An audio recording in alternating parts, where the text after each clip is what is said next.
tema em Provérbios capítulo 22, verso 6. Provérbios capítulo 22 e o verso 6. Instrui o menino no caminho que deve andar, e até depois de envelhecer, não se desviará dele. Como é que as crianças aprendem as coisas? Não nascem sabendo, mas aprendem sendo ensinadas. Como as crianças aprendem a vir à igreja? Vindo à igreja já desde o ventre materno. Quando a mamãe está na igreja todos os sábados, todas as quartas-feiras, nos cultos de oração, já com o bebê no ventre materno, esta criança já está sendo abençoada, já está aprendendo, se habituando a vir à igreja já no ventre da mãe. Interessante, irmãos, que eu nunca faltava aos cultos da igreja, porque os meus pais sempre levavam. E quando eu tinha meus 15, 16 anos, então eu ia à igreja, porque os meus pais iam. Eu já não queria mais ir à igreja, quando eu tinha meus 14, 15 anos. Mas meus pais iam, eu ia. E eu só permanecia nos cultos quando eles estavam. Quando eu percebia que eles não estavam, eu saía, eu ia embora, ia para outros lugares. Mas acontece que meus pais sempre estavam. Então, raramente eu fugia, deixava de assistir o culto, porque raramente eles faltavam no culto de quarta-feira, de domingo e de sábado. Eram 3 cultos por semana.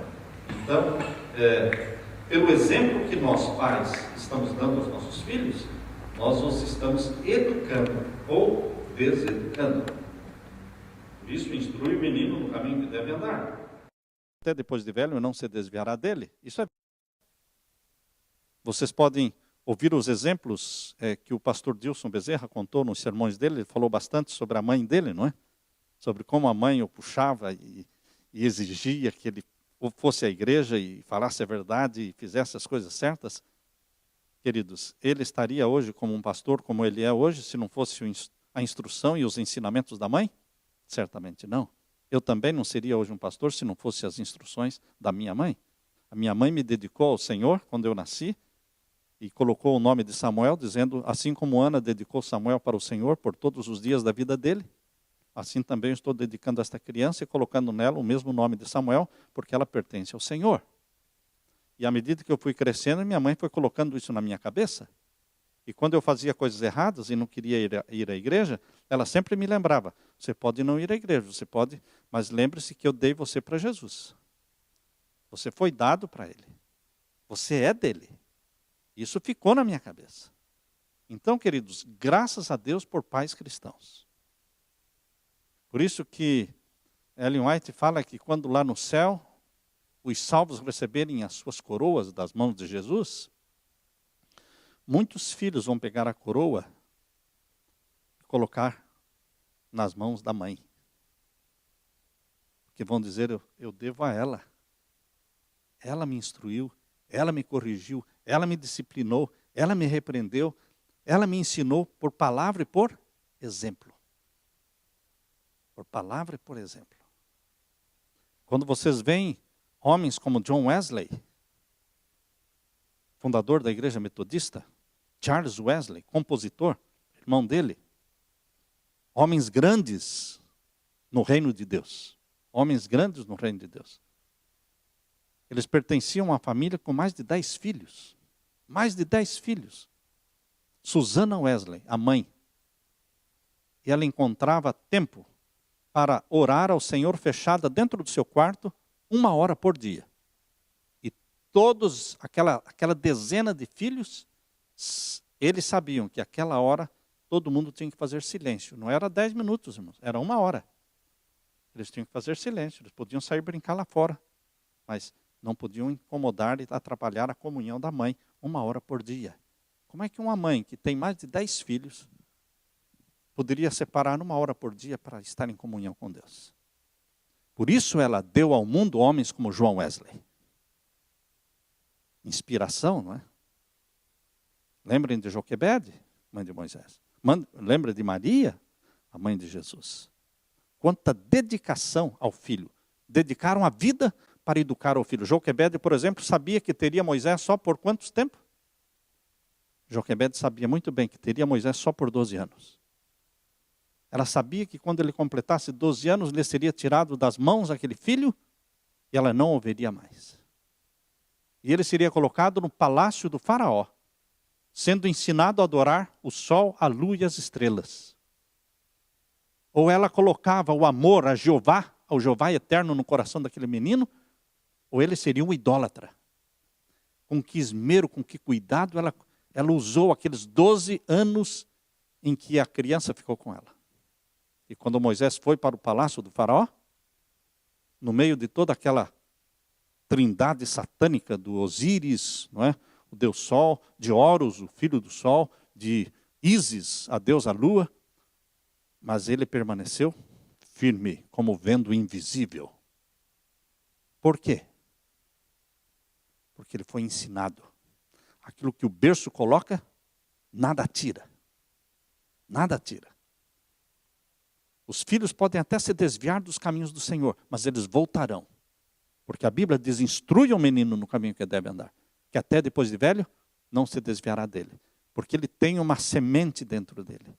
Ele vai retornar. Quando ele se casar, e ele tiver os filhos, ele vai pensar na forma como ele foi criado. Ele vai querer educar os filhos daquela forma. Ele volta para os pés do Senhor. Ele pode até se extraviar um tempo, mas ele volta.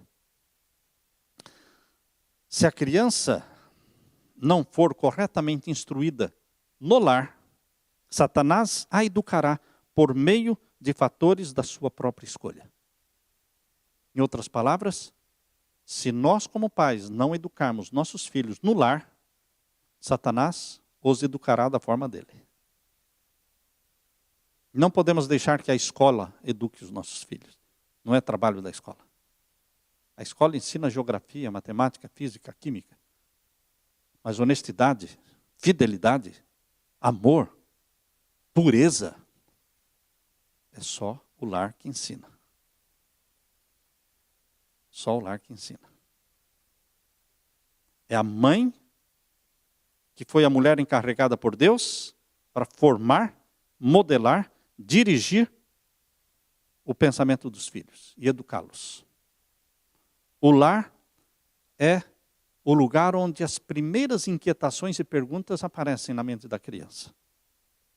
Quem esticou o pescoço da girafa? Isso é uma pergunta que uma criança faz, né? Quem esticou o pescoço da girafa? Ô, mamãe, o que o vento faz quando ele está parado? Ou então, mamãe, por que a vaca é preta, come capim verde e produz leite branco? Ou, por que os meninos e as meninas são diferentes?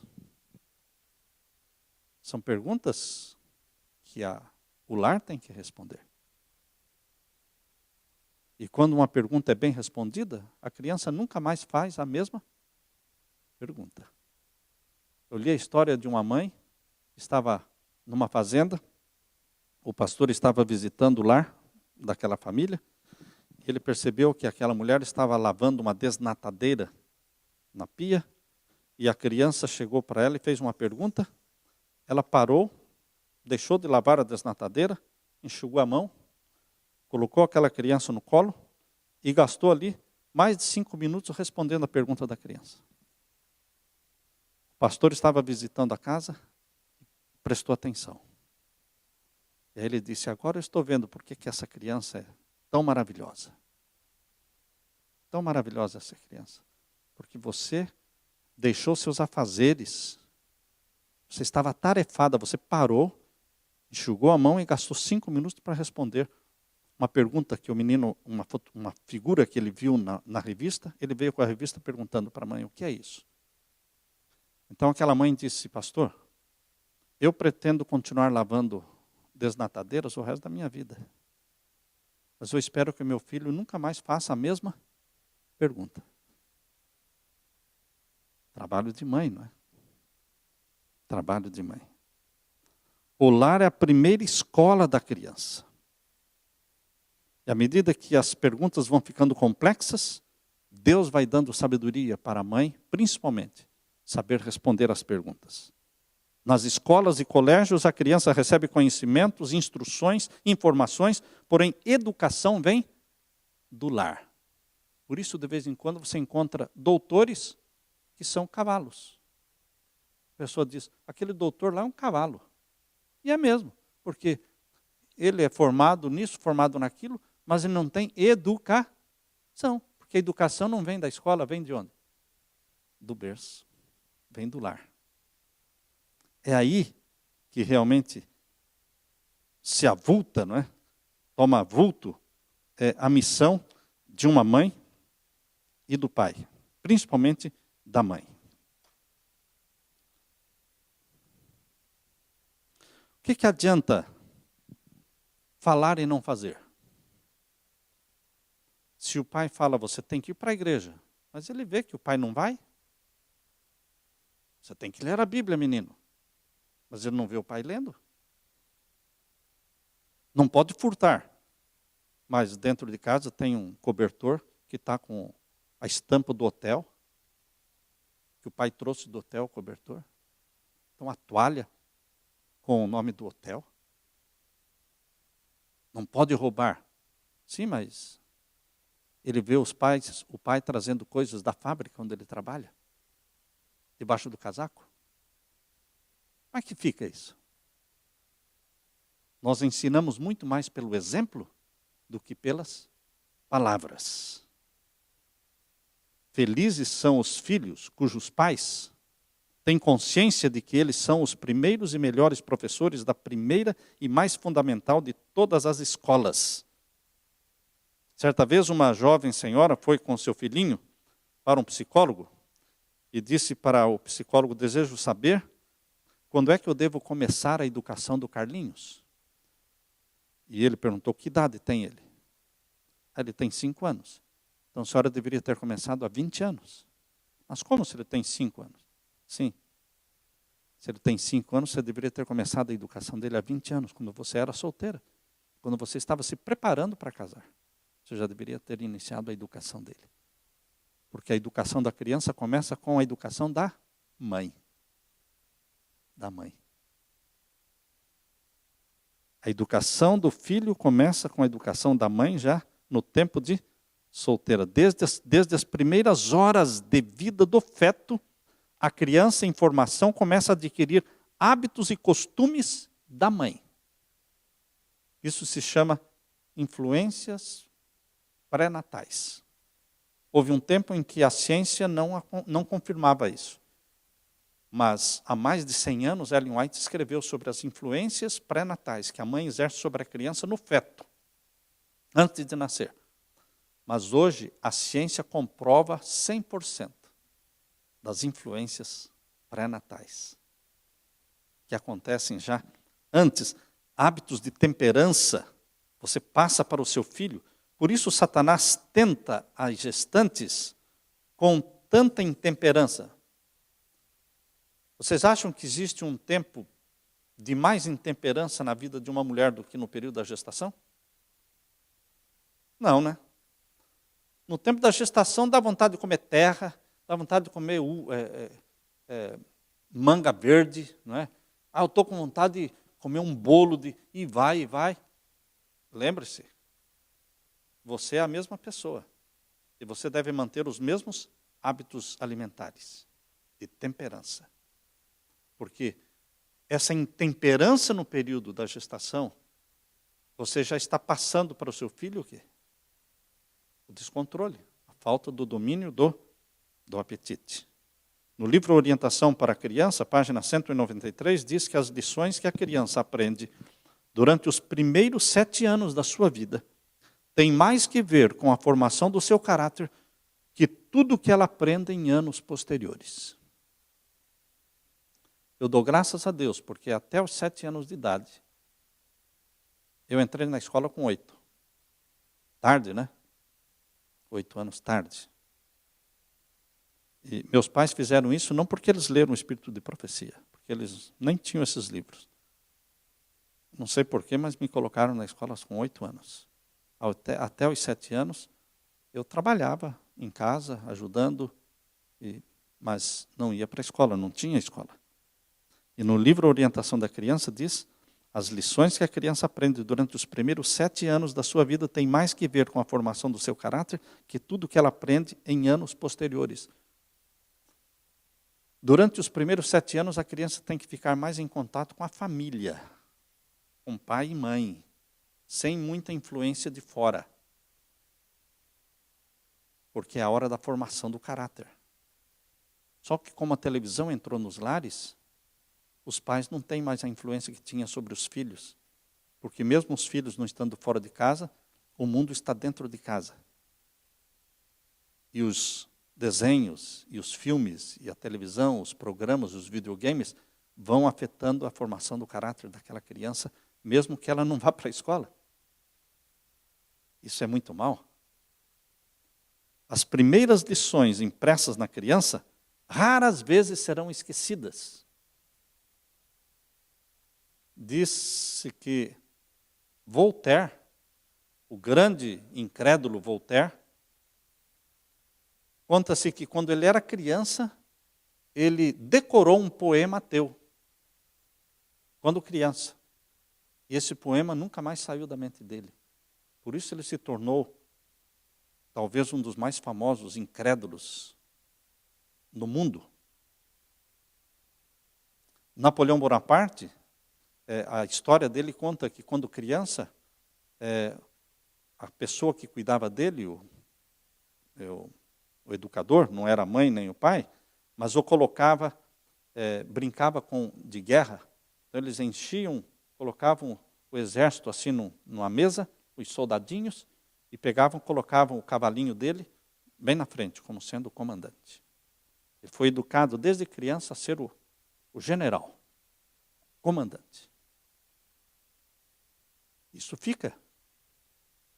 As primeiras lições impressas na mente da criança, raras vezes são esquecidas. Raras vezes. As impressões feitas no coração infantil, no princípio da vida, são vistas em anos posteriores. Podem estar sepultadas, mas raras vezes serão obliteradas. Minha mãe me chamava muito, né? Samuel! Isso, quando ela gritava assim, então, até hoje, quando gritam o meu nome, eu me sinto muito mal. Se a pessoa fala Samuel, é uma coisa. Agora, se a pessoa grita o meu nome, eu me sinto muito mal. Isso vem da infância. Quando ela gritava o meu nome, eu me sentia mal. Até hoje eu falo para a Leila, não grite o meu nome. Quer falar comigo? Vá até onde eu estou.